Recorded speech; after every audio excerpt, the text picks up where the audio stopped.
4 days work from home basically means 20% of the time you need not come to office. Why did I enable that? The first shock for me when I moved from Chennai to Bangalore is I was spending 4 hours on road in the traffic.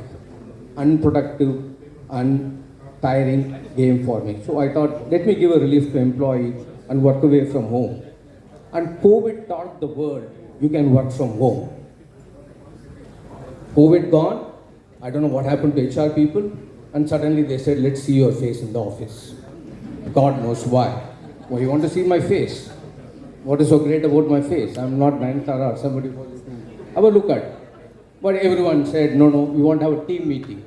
Actually, meetings are more productive on Zoom because you will restrict yourself to 1 hour rather than sitting in the office, having a tea and a biscuit and a meeting going on for 8 hours with 8 minutes of productive discussion and 7 hours of wasteful discussion.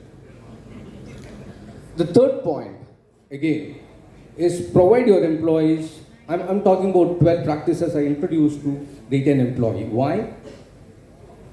Whenever I met a CEO, I used to dread one question. So he used to tell me, why, Ravi Shankar, your attrition, your HR, not, is 50% more than your competitor. So I also used to get percent. I was around 18%, my competitor was around 13-12%. So I was also a person. What is he doing? What is that he is doing I'm not doing? Then I put an analytical guide to find out why it is. Later on I cracked it mathematically, and it's true in IT industry. Anyone can come and challenge me, I'll prove to them mathematically. If you hire more freshers, your attrition will be lower because for 3 years they can't quit. So I went and told my CEO, we are hiring 10% freshers every year. My competitor is hiring 40% freshers every year. So his attrition was lower. Then he got disqualified.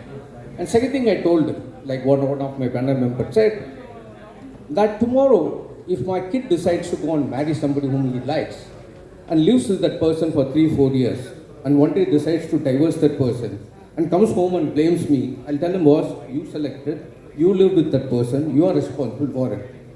Who hires the talent? The manager hires the talent. With whom the talent works? He works with the manager. Then why come and ask HR about attrition? Go and ask the manager about attrition. My CEO said, yeah, it's very tough to talk to you and manage. So I told my HR people, instead of an attrition management, let's talk about retention management. Because I had a problem. Every quarter, analysts used to come and ask me in the call, why your attrition is high? Because I was part of the analyst call on the results of the company.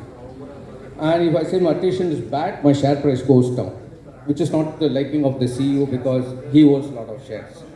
So it's not a good equation. So I started telling the analysts that, listen, I'm managing retention management.